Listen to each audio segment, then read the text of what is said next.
ಕಳೆದ ಕೆಲ ದಿನಗಳಿಂದ ಮೈಸೂರಿನ ಮಾಜಿ ಸಂಸದ ಪೇಪರ್ ತಿಮ್ಮನೋ ಪೇಪರ್ ಇಲಿನೋ ಪ್ರತಾಪ್ ನರಿನೋ ಒಂದು ಮಾತಾಡ್ತಾ ಇದೆ.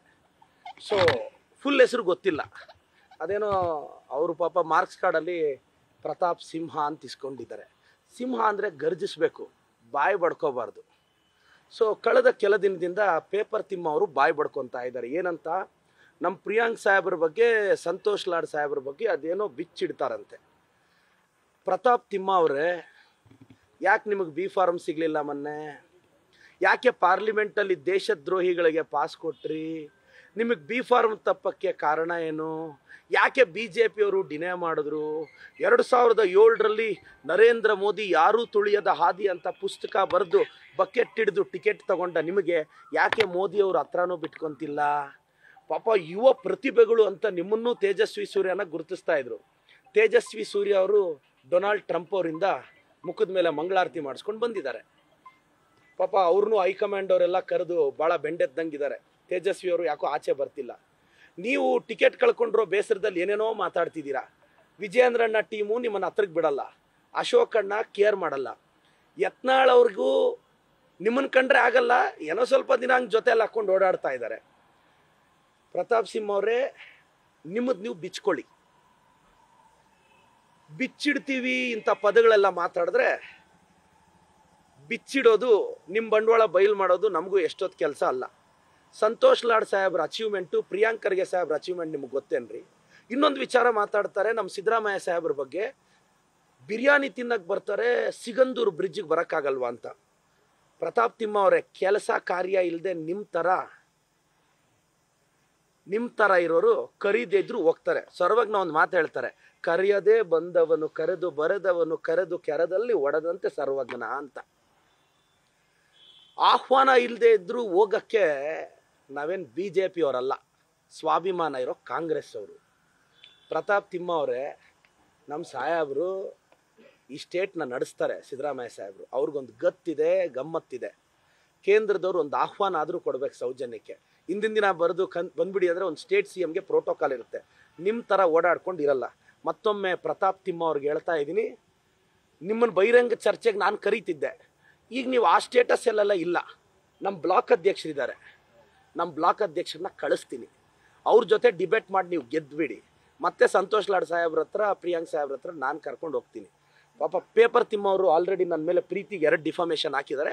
ಮೋಸ್ಟ್ಲಿ ನಾಳೆ ನಮ್ಮ ಅಡ್ವೊಕೇಟ್ಗೆ ಹೇಳಿದ್ದೀನಿ, 3ನೇ ಡಿಫಾಮೇಷನ್ ಆಗ್ತಾನೆ, ಅವನಿಗೆ ಫೈಟ್ ಮಾಡೋ ಯೋಗ್ಯತೆ ಇಲ್ಲ ಅಂತ. ಗೆಟ್ ರೆಡಿ ಪ್ರತಾಪ್ ಸಿಂಹ, ನಾನು ಫೈಟ್ ಮಾಡಲು ಸಿದ್ಧ ಇದ್ದೇನೆ. 3ನೇ ನೋಟಿಸ್ ಕಳಿಸ್ತಾನೆ. ಸಿಮ್ ಸಿಮ್ ಸಿಮ್ ಸಿಮ್ ಸಿಮ್ ಪ್ರತಾಪ್ ಸಿಂಹ, ನಾನು ಪ್ರತಾಪ್ ತಿಮ್ಮ ಅಂತ ಇದ್ದೀನಿ. ಅಂದರೆ ಗರ್ಜಿಸಿದ್ರೆ ಸಿಂಹ ಅಂತೀವಿ, ಬಾಯಿ ಬಡ್ಕೊಂಡ್ರೆ ಅಲ್ವಾ? ನಾನು ಪ್ರತಾಪ್ ಸಿಂಹ ಅವ್ರನ್ನ ನರಿ, ನಾಯಿ ಅನ್ನೋಕ್ಕೆ ಇಷ್ಟ ಇಲ್ಲ. ನಮಗೆಲ್ಲ ಸಂಪ್ರದಾಯ ಇದೆ. ಅವರು ರವಿಕುಮಾರ್ ಅವ್ರ ಥರ ಅಲ್ಲ, ನಾವು ಏನು ಎತ್ತಿಕ್ಸಿರೋ ಪಾರ್ಟಿ ಅಂತ ಮಾತಾಡ್ತಿದ್ರು. ಪ್ರತಾಪ್ ತಿಮ್ಮ ಅವ್ರನ್ನ ನಾನು ತುಂಬ ಸಲ ಡಿಬೇಟ್ ಕರೆದ್ರೆ ಬರೋದೇ ಇಲ್ಲ. 2 ಡಿಫಾಮೇಷನ್ ಹಾಕಿದ್ದಾರೆ. ನನಗೆ ಗೊತ್ತು, ನಾಳೆ ನೋಟಿಸ್ ಕಳಿಸ್ತಾರೆ, ನಾಳಿದ್ದು ನೋಟಿಸ್ ಕಳಿಸ್ತಾರೆ. ರಾಜಕಾರಣದಲ್ಲಿ ಸಹಿಸ್ಕೊಳ್ಳೋ ಯೋಗ್ಯತೆ ಇಲ್ಲದೆ ಇದ್ಮೇಲೆ ಪಾಲಿಟಿಕ್ಸ್ಗೆ ಏನಕ್ಕೆ ಬರಬೇಕು? ಪ್ರತಾಪ್ ತಿಮ್ಮ ಅವರೇ, ನೀವು ನಾನು ಬೈದಿದ್ದೀರಲ್ಲ, ನಾನು ಡಿಫಾಮೇಷನ್ ಹಾಕಿದ್ದೀನಿ ನಿಮ್ಮ ಮೇಲೆ. ನಿಮ್ಮಷ್ಟು ಅಭದ್ರತೆ ನನಗಿಲ್ಲ. ಸಿಂಹ ಹುಟ್ಟ ಮೇಲೆ ಸಿಂಹನೇ ಹುಟ್ಟಬಹುದು. ತಿಮ್ಮ ಅವರೇ, ಗರ್ಜಿಸ್ಬೇಕಲ್ಲ. ಏನಾದರೂ ಮಾತಾಡಿದ್ರೆ ಡಿಫಾಮೇಷನ್ ಹಾಕ್ಕೊಳ್ಳಿ. ನಾನು ಸಂತೋಷ್ ಲಾಡ್ ಸಾಹೇಬರು, ಪ್ರಿಯಾಂಕ ಸಾಹೇಬ್ರನ್ನ ಕರ್ಕೊಂಬರ್ತೀನಿ, ಪ್ರೊವೈಡೆಡ್ ನಮ್ಮ ಬ್ಲಾಕ್ ಅಧ್ಯಕ್ಷರ ಮುಂದೆ ಗೆಲ್ಲಬೇಕು ಪ್ರತಾಪ್ ತಿಮ್ಮ ಅವರು. ಸರ್, ತಾವು ಮಾಧ್ಯಮದವ್ರು ಕೇಳಿ, ಯಾಕೆ ಬಿ ಫಾರ್ಮ್ ಮಿಸ್ ಆಯ್ತು ಅವ್ರಿಗೆ? ರೀಸನ್ ಏನು? 2007ನಲ್ಲಿ ಪುಸ್ತಕ ಬರೆದು ಬಕೆಟ್ ಹಿಡಿದ್ರು ಸಿಕ್ತು. ಯಾಕೆ ಬಿ ಫಾರ್ಮ್ ಮಿಸ್ ಆಯ್ತು? ರೀಸನ್ ಇರಬೇಕಲ್ಲ. ಯಾಕೆ ಏನೂ ಕೆಲಸ ಮಾಡಿರಲಿಲ್ಲ? ನನಗೆ ಗೊತ್ತಿಲ್ಲ. ನಾನು ಅವರು ಏನೇನೋ ಬಿಚ್ಚಿಡ್ತಾರಂತೆ. ಯಾರ್ದು? ನಮ್ಮ ಸಂತೋಷ್ ಲಾಡ್ ಸಾಹೇಬ್ರದ್ದು, ಪ್ರಿಯಾಂಕ್ ಸಾಹೇಬ್ರದ್ದು. ಪಾಪ ಅವರು ಯಾಕೆ ಮಿಸ್ ಆಯಿತು ಅಂತ ಹೇಳಲಿ ಅನ್ನೋದು ನಮ್ಮ ಕುತೂಹಲ ಕಾರಣ. ಪಾಪ ಒಳ್ಳೇದಾಗಲಿ ಪ್ರತಾಪ್ ತಿಮ್ಮ ಅವರೇ. Thank you sir. ಸರ್ ಬಂದಿರೋದು ಯಾವಾಗ? ಒಂದಿನ ಮುಂಚೆ. RCB ರಾತ್ರಿಗೆ ಎದ್ದಾಗ ಬೆಳಿಗ್ಗೆ ದೊಡ್ಡ ಸ್ಟೇಜ್ ಆಗಿ ಸಾವಿರಾರು ಲಕ್ಷಾಂತರ ಜನ ಕರೆಸಿ ಪ್ರೋಗ್ರಾಮ್ ಮಾಡ್ತೀರಿ. ಈ ಕಾರ್ಯಕ್ರಮ ರಾಜ್ಯದ ಹಿತಾಸಕ್ತಿ ಕಾರಣಕ್ಕಾಗಿ ಅಟ್ಲೀಸ್ಟ್ ಸಿಎಂ ಹೋಗದೆ ಇದ್ರು ನಾವು ಬರಕ್ಕಾಗಲ್ಲ, ಇದೆ ಅಂತ ಕಳಿಸ್ಬೇಕಲ್ಲ. ಯಾರು ಅಧಿಕಾರಿಗಳು ಹೋಗಲ್ಲ, ಸಚಿವರು ಹೋಗಲ್ಲ. ಅವರು ಇಲ್ಲ ಇಲ್ಲ ಇಲ್ಲ ನಾವು ಹೋಗಬಾರ್ದು ಅಂತಲ್ಲ, ನಮ್ಮನ್ನು ದೂರ ಇಟ್ಟು ಕಾರ್ಯಕ್ರಮ ಮಾಡಬೇಕು. ಕ್ರೆಡಿಟ್ ವರ್ಗೆ ಬಿಜೆಪಿ ಅವ್ರು ಬಿದ್ರು, ಅವ್ರು ಕ್ರೆಡಿಟ್ ವರ್ಗ್ ಬಿದ್ರೆ ಬೀಳಲಿ, ನಮ್ಗೆ ಸೌಜನ್ಯ ಇದೆ. ಆದ್ರೆ ಪ್ರೋಟೋಕಾಲು ಒಂದು ಮುಖ್ಯಮಂತ್ರಿಗಳು ಬೆಂಗಳೂರಲ್ಲಿ ಕಾರ್ಯಕ್ರಮ ಇದ್ರೆ ಮುಖ್ಯಮಂತ್ರಿಗಳು ಹೋಗಿ ಬರೋರು, ಒಂದು ಪ್ರೋಟೋಕಾಲ್ ಅವ್ರ ಮೊದಲೇ ಒಂದು ಪೂರ್ವ ನಿಯೋಜಿತ ಕಾರ್ಯಕ್ರಮ ಇತ್ತು. ಆದ್ರೂ ಬಿಜೆಪಿ ಅವ್ರು ಮಾಡ್ತಿದ್ರೆ ನಾಳೆ ಹಂಗಾದ್ರೆ ನಾವು ಮಾಡೋ ಕಾರ್ಯಕ್ರಮಕ್ಕೆ ಯಾವುದಕ್ಕೂ ಸಂಸದರು ಕರೆಯೋದು ಬೇಡವಾ? ನಾವು ಬೆಳಗ್ಗೆ ಮಿನಿಮಮ್ 7 ದಿನ ನೀವು ಒಂದು ಎಕ್ಸಾಂಪಲ್ ಹೇಳ್ತೀನಿ, ಪ್ರೋಟೋಕಾಲ್ ಏನಿದೆ ಗೊತ್ತಾ? ಈಗ ನಮ್ಮಲ್ಲೂ ಒಂದು ಇನ್ವಿಟೇಷನ್ ಪ್ರಿಂಟ್ ಮಾಡ್ತಾರೆ, ಆಫೀಸರ್ಸ್ ಏನ್ ಹೇಳ್ತಾರೆ ಗೊತ್ತಾ? ಸರ್ 7 days ಮುಂಚೆ ನಾವು ಅವ್ರಿಗೆ ತಿಳಿಸ್ಬೇಕು, ಸಡನ್ ಆಗಿ ತಿಳಿಸಿದ್ರೆ ಬೇಜಾರು ಮಾಡ್ಕೊಂತಾರೆ. ನಮ್ಮದೇ ಸಂಸದರು ಅಧಿಕಾರಿಗಳಿಗೆ ಹೇಳಿದ್ದಾರೆ, ರೀ 2 ದಿನ ಇದ್ದಾಗ ಹೆಂಗ್ರಿ ಹೇಳ್ತೀರಾ, ಮಿನಿಮಮ್ 7 days ಮುಂಚೆ ಹೇಳಿ ಅಂತ.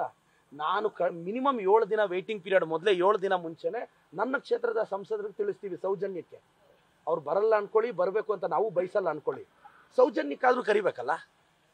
ಇದು ಫಾಲೋ ಬರಬೇಡಿ ಅಂತಂದೇಳಿ ಯಡಿಯೂರಪ್ಪನವರೇ ಸಿದ್ದರಾಮಯ್ಯನವ್ರಿಗೆ ಫೋನ್ ಮಾಡಿ ಹೇಳಿದ್ದಾರೆ ಅಂತಂದೇಳಿ ಯತ್ನಾಳ್ ಹೇಳ್ತಾ ಇದಾರಲ್ಲ ಸರ್.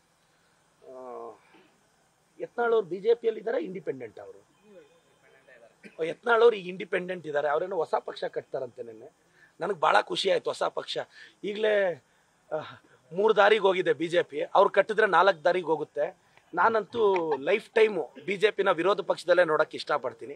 ಅಶೋಕಣ್ಣ ವಿರೋಧ ಪಕ್ಷದ ನಾಯಕರಾಗಿ ಸ್ವಲ್ಪ ಮಟ್ಟಿಗೆ ಸ್ಯೂಟು, ವಿಜೇಂದ್ರ ಅವರು ಸ್ವಲ್ಪ ಮಟ್ಟಿಗೆ ಸ್ಯೂಟ್ ಅನ್ನೋದು ನನ್ನ ಅಭಿಪ್ರಾಯ. RCB ಮೇಲೆ ಕೇಸ್ ಹಾಕ್ಲಿಕ್ಕೆ ಹೋಗ್ತಾ ಇರೋದಕ್ಕೋಸ್ಕರ ಬಿಜೆಪಿ ಅವರು ವಿರೋಧ ಮಾಡ್ತಾ ಇದ್ದಾರೆ. ಈ ರೀತಿ ಮಾಡಿದ್ರೆ ಯಾರು ಇನ್ವೆಸ್ಟರ್ಸ್ಗಳು ಕರ್ನಾಟಕಕ್ಕೆ ಬರಲ್ಲ, ಕೊಹ್ಲಿ ಮೇಲೆ ನೀವು ಕೇಸ್ ಹಾಕಕ್ಕೆ ಹೋಗ್ರಿ ಅಂತ ಹೇಳ್ತಾರೆ. ನಿನ್ನೆ ಆ ಛಲವಾದಿ ನಾರಾಯಣ ಸ್ವಾಮಿ ಅವರು ಇದಾರಲ್ಲ, ನಿನ್ನೆ ಏನ್ ಹೇಳಿದ್ರು, ಎಲ್ಲಾ ಚಾನಲಲ್ಲೂ ಸ್ಟೇಟ್ಮೆಂಟ್ ಏನ್ ಬಂತು ಗೊತ್ತಾ? ರೈತರ ಜಮೀನ ನಾವು ವಾಪಸ್ ಕೊಟ್ರೆ, ಛಲವಾದಿ ನಾರಾಯಣ ಸ್ವಾಮಿ ಅವರು ಹೇಳ್ತಾರೆ, ಅವರು ದೇವನಹಳ್ಳಿನ ರೆಪ್ರೆಸೆಂಟ್ ಮಾಡ್ತಾರೆ. ಅವ್ರೇನ್ ಹೇಳ್ತಾರೆ ಗೊತ್ತಾ? ರೈತರ ಜಮೀನ್ ವಿಚಾರದಲ್ಲಿ ರಾಜಕೀಯ ಮಾಡಲ್ಲ, ಆದ್ರೆ ಕಮ್ಯುನಿಸ್ಟ್ಗಳು ಹೋಗ್ಬಿಟ್ಟು ಅದನ್ನ ರೈತರ ಜಮೀನ್ ವಾಪಸ್ ಕೊಡಿಸಿದ್ದಾರೆ, ಅದಕ್ಕೆ ನಮ್ ವಿರೋಧ ಇದೆ ಅಂತ ಛಲವಾದಿಯವ್ರು ಹೇಳ್ತಾರೆ. ಛಲವಾದಿಗೆ ರಾಜಕಾರಣ ಬಿಟ್ರೆ ರೈತರಿಗೆ ಜಮೀನ್ ವಾಪಸ್ ಕೊಟ್ವಿ ಅನ್ನೋ ಸಂತೋಷ ಬೇಡವಾ? ಅದು ಯಾವ ಭಾಗದ ರೈತರಿಗೆ? ಅವರದೇ ಪ್ರತಿನಿಧಿಸುವ ದೇವನಹಳ್ಳಿ ಭಾಗದ ರೈತರಿಗೆ. ಇವ್ರಿಗೆ ಬರೀ ರಾಜಕೀಯನೇ ಬೇಕು, ಒಬ್ಬರಿಗೂ ಅಭಿವೃದ್ಧಿ ಬೇಕಾಗಿಲ್ಲ. ಏನ್ ಮಾತಾಡಿದ್ರು ಒಂದಕ್ಕಿನ್ನೊಂದಕ್ಕೆ ಇಂಟರ್ಲಿಂಕ್ ಮಾಡ್ತಾರೆ. ನೋಡೋಣ ಸರ್ಕಾರ ಏನ್ ನಿಲುವು ತಗೊಳುತ್ತೆ, ಅದು ಸರ್ಕಾರದ ಹಂತದಲ್ಲಿದೆ. ನಾನೊಂದು ಸಾಮಾನ್ಯ ಶಾಸಕ, ನೋಡೋಣ ಏನಾಗುತ್ತೆ ಅಂತ ಕಾದು ನೋಡೋಣ. ನ್ಯೂಸ್ ಫಸ್ಟ್ ನಿರ್ಭೀತಿಯಿಂದ ನಿಮ್ಮ ಪರವಾಗಿ.